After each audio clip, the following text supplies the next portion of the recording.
नमस्कार। आज मैं कक्षा 10 के क्षितिज पुस्तक के बाल गोविंद भगत नामक पाठ पढ़ाने जा रही हूँ। बाल गोविंद भगत जिसके लेखक हैं श्री राम वृक्ष वेदीपुरी जी। राम वृक्ष वेदीपुरी हिंदी की अनेक विधाओं का उन्होंने वर्णन किया है।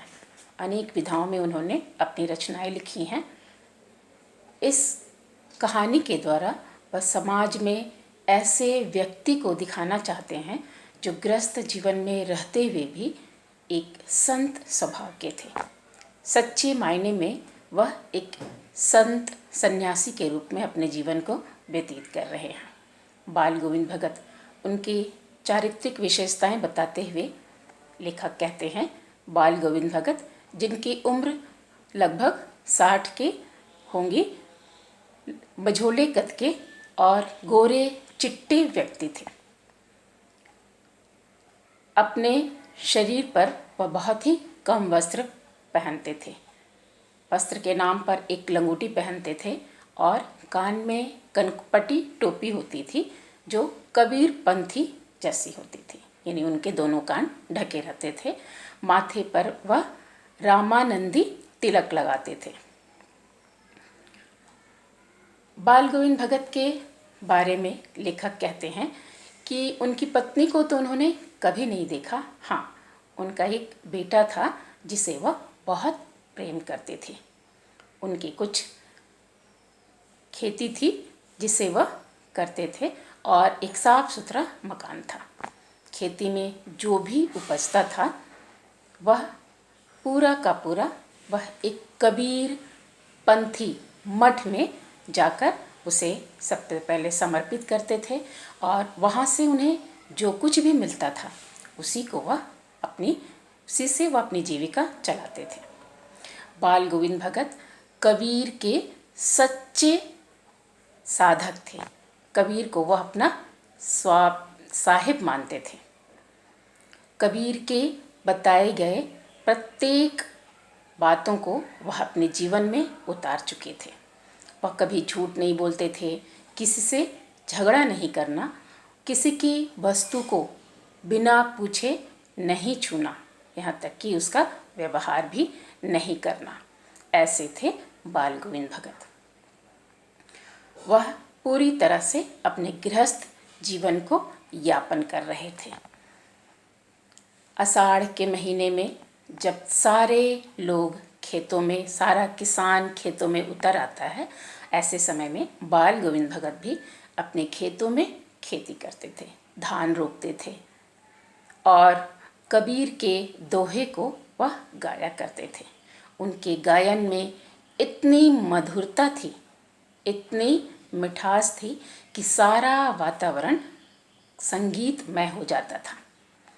उनके गाने का स्वर धीरे धीरे ऊंचा होता और वहाँ के आसपास यहाँ तक कि ऐसा लगता जैसे किसान के पैर भी उनके लय में ही थिरक रहे हैं। वहाँ पर पास में गांव से जो स्त्रियां अपने पति को, जिनके पति खेतों में काम कर रहे होते हैं, उनके लिए वह भोजन लाती थी। स्त्रियां भी उनके गाने को सुनकर गुनगुनाने लगती। बच्चे भी, हाँ, बच्चे जो खेलते रहते, ऐसा लगता उनके पाँव भी उनके गाने के लय में ही थिरक रहे हों, यानी पूरा वातावरण संगीतमय हो जाता था।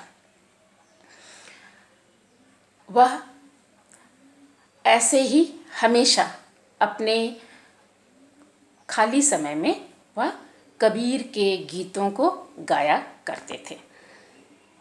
बाल गोविंद भगत कार्तिक के महीने में वह प्रभातियाँ करते थे। प्रभातियाँ यानी रोज सुबह उठकर वह नदी स्नान करने जाते और वहीं पास के पोखरे में के पास बैठकर, यानी जहाँ चबूतरे जैसा ऊंचा स्थान था, वहाँ वह बैठ करके ऐसे ही इतनी भोर सुबह वह प्रभाती गाया करते थे। उनके गाने की आवाज़ से ही मानो गांव के लोगों की नींद खुलती थी।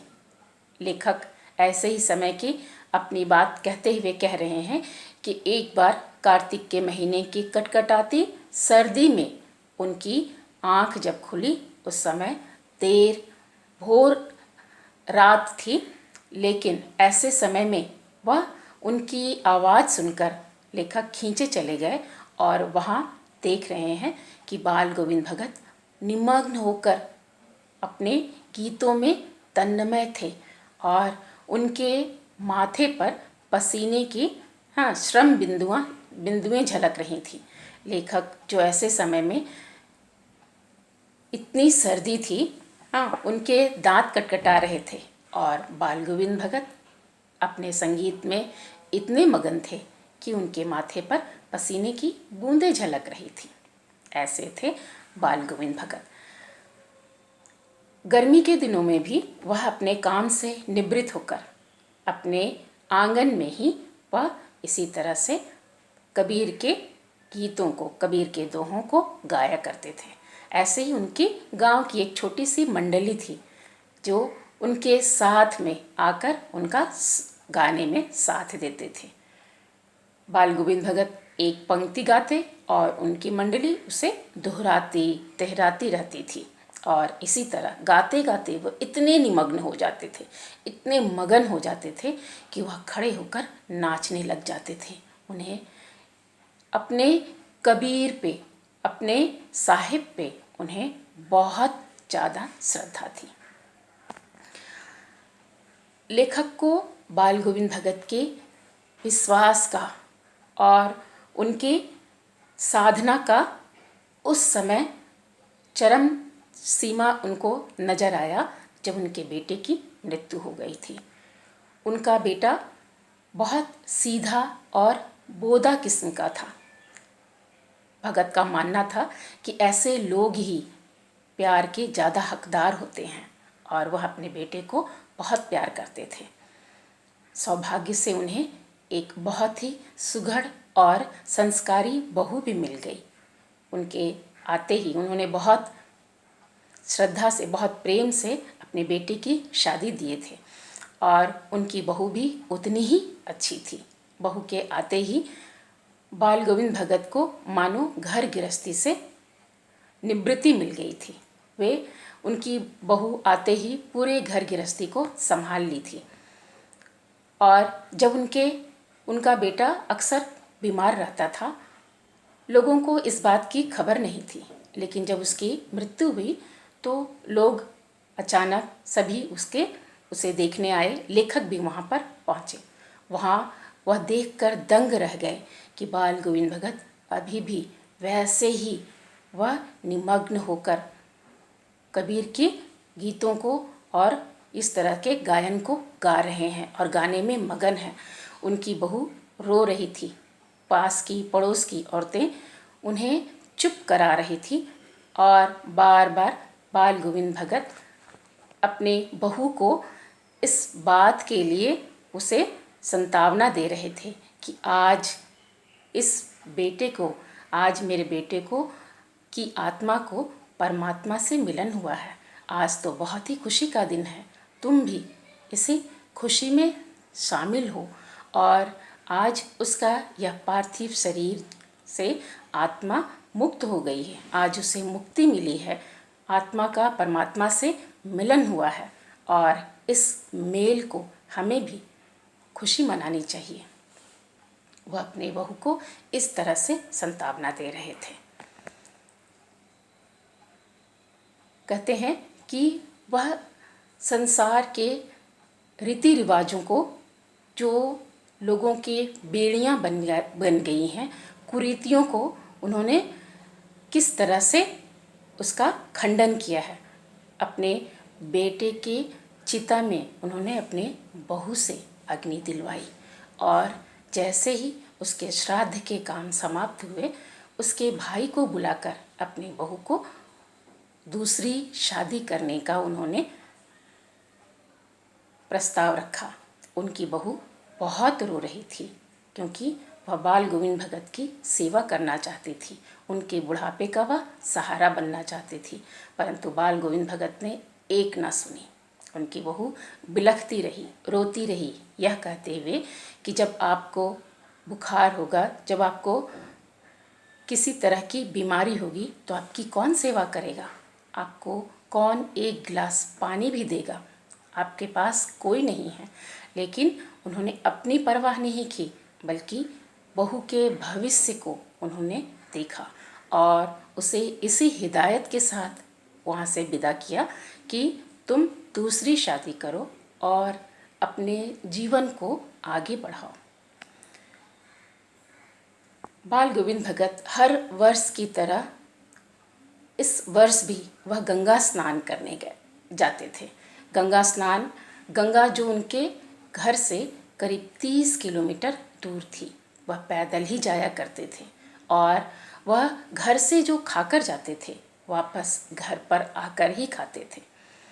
ऐसे बहुत ही अपने नियमों को बहुत कठिनाई से और बहुत दृढ़ता से वो पालन करते थे।